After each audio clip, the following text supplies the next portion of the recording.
Hi అండి. ఈ year అయితే సమ్మర్ స్టార్ట్ అయిపోయింది కదా, ఇంకా మన బాల్కనీ గార్డెన్ అయితే స్టార్ట్ చేసేసాను. ఇంకేమేమి మొక్కలు వేసాను, విత్తనాలు అవన్నీ కూడా చూడండి. ఇంకా ముందు ముందు ఈ బాల్కనీ గార్డెన్, ఆర్గానిక్గా పెంచిన గార్డెన్ అన్నీ కూడా, వెజిటబుల్ గార్డెన్ అంతా మీకు వీడియోస్ వస్తాయండి.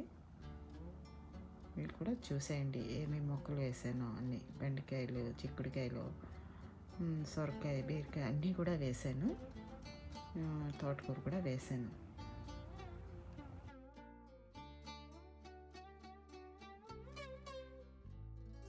మండే పొలిమి నడగందే, తెలియదే మన్ను కాదు ఇది స్వర్ణమంటూ చూపాలంటే, పండే పొలము చెబుతుందే, పదునుగా నాటే నాగలి పోటే చేసిన మేలంటే.